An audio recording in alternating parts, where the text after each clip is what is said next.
Ito yung nakakalungkot na balita, mga palangga. And you have to be very careful. At ito,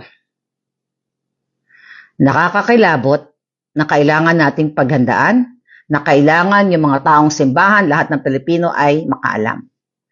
Coming po ito ang balita sa loob ng Malacanang. Hindi ko to information, galing sa loob ng Malacanang. Hello, Miss Maharlika.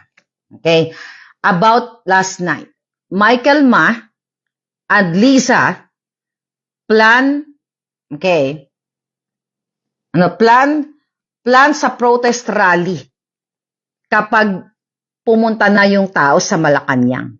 Kinakabahan na po sila. Okay?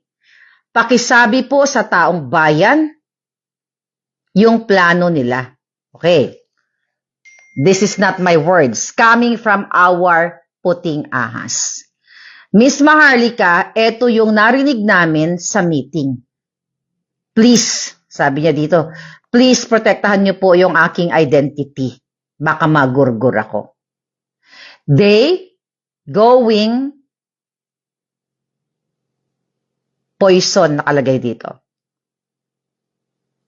Diba? They going pee, you know what I mean?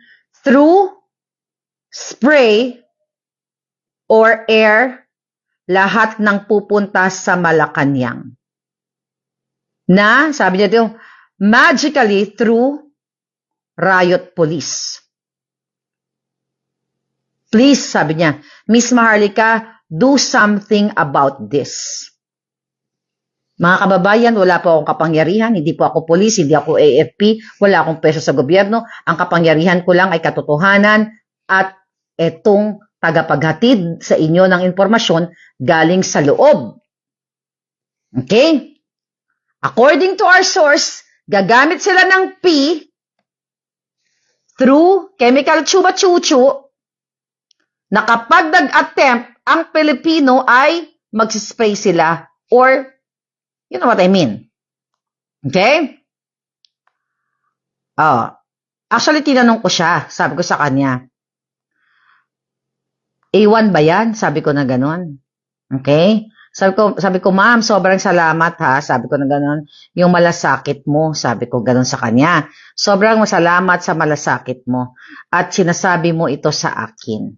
Ano sabi niya? They don't use tear gas. Gagamitin nila air spray lazones.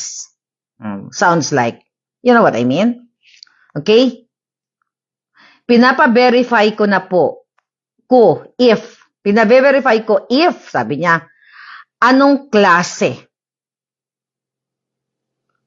Pinapa-verify ko po dun sa pinapa-verify ko po kung anong klase doon sa contact. Na kumuha sila ng sample kung meron. Yan po ang nangyari, sabi niya, sa loob. Kailan to? The other night, habang naglulusob sila sa KOGC. Yan po yung nangyari sa meeting kagabi sa Malacanang with Michael, Ma, and Lisa, Tambi, nakalagay dito, Tambi, BBM, and Lagdameo. Umalis po muna si Abalos before Michael Mac came in. This is a warning to the Filipino people.